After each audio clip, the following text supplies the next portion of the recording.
من رحمانبردی و مولوده قابلجانم دویم کورس میخونم.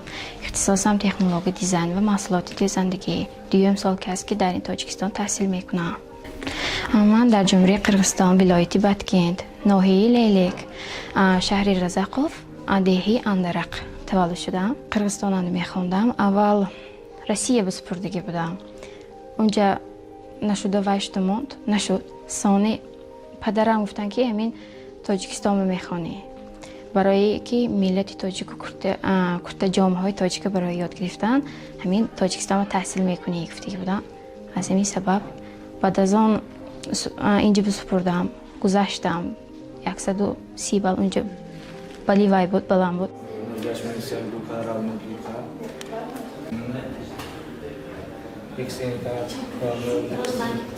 من نیماموف مهربان نظرجانویچ سال 2008 در لیهه اندرق تولد شدم در جمهوری قرقیزستان. امسال باشد یکمین سال خواندش من میباشد که در خگو یکی از فاکولته‌های پیشرفته‌ترین تاجیکستان خوانده ایستاده‌ام. دهه ما دهه اندرق در اونجا تاجیک‌ها زندگی میکنن. قرقیزایی هم هستن. با دوستی زندگی میکنن. همینش نقص. ایدو ایامو هممو مثلا ایدی نوروز می سال نو می رمضان می هم ایدهای هم مثلا یخی جشن میگیریم سپورسامون ناز و کردیم.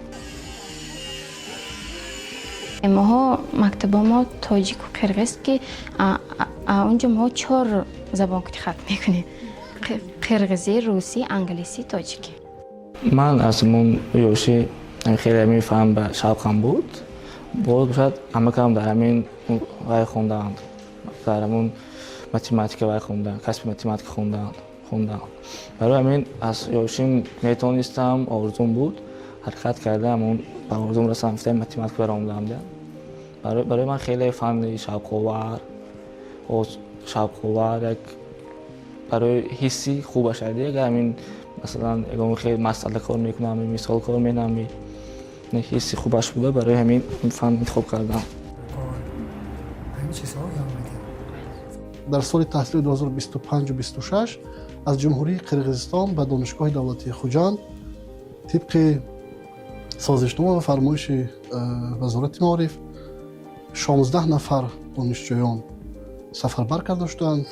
ما همه آنها را خوش پذیرفتیم و به اختصاص‌هایی که از کشور خود انتخاب کردند و وابسته به طلبات همون منطقه خودشان که هست ما آنها را قبول کردیم و به تحصیل فرا گرفتیم. الحال در دانشگاه از جمهوری قرقیزستان همگی 26 نفر دانشجویان به تحصیل فرا گرفته شدند. دانشجویان اساساً اختصاصی روی آموزگاری را انتخاب میکنند. بعد همون از جنگ پیشتر اون خیلی وای بود. مثلا همه رفته آمده میتوانست. بعد یک دو مناقشه بین دو دولت یک دو سال 3 سال راه محکم شد. بعد بود کردن من خیلی پشتم که همین گشتار شده است. خرسند شدم. همون آرزو داشتم که همون یک کشور دیگه دیده همونجا بخونم گفتم. ما وقتی که سرحد محکم شد ما اول از قرقیزستان به ازبکستان بعد از آن به تاجیکستان می‌آمدیم. راه دور بود. بسیار هم نرفتیم. یک بار سال 90 رفتگی بودیم.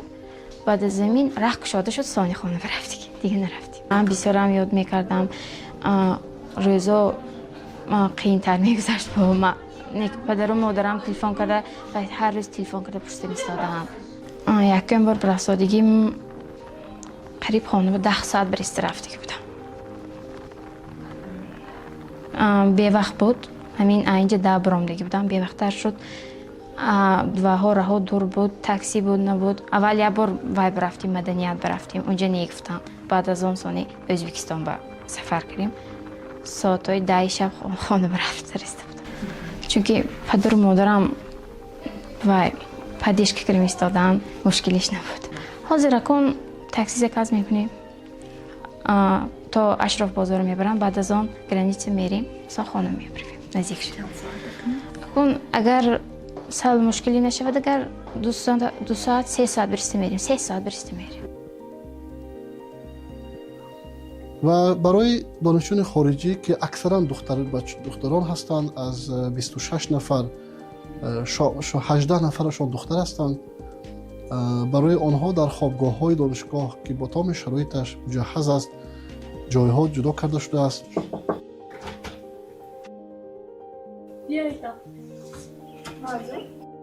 چون انعنه و دانشجویان شهروندان خارجی مخصوصا با دانشجویان جمهوری قرقیزستان که با بهای خوب و اعلا میخوانند با استیپندیا ها تامین هستند، با بهای خوب و اعلا میخوانند و استیپندی هر ماه تخمینا 600 سومانی 545 سومانی به فکرم با استیپند تامین هم هستند. من نقش دارم که ختم کرده بعد از این ماگістратورا رو در بیشکک تحصیل کنم. باز همین کسبم دیزاینری. 3 سال خونده ایستاده در همین خیلی او بعدی перевод میگیتی به ما. перевод میگیتی اگر شاید اگر همون شهرهای خودم شهری آشوب شهری بیشکک перевод میگیتی از دیگر بخوام میگی به ما علم ما. اما جوانان به دو سروری کشورمان بسیار میnnتداری بیان میکنیم که برای رفت آمد ما آسان شد، تحصیل کردن آسان شد، رها گشاده شده، رفت و آمد آسان شد.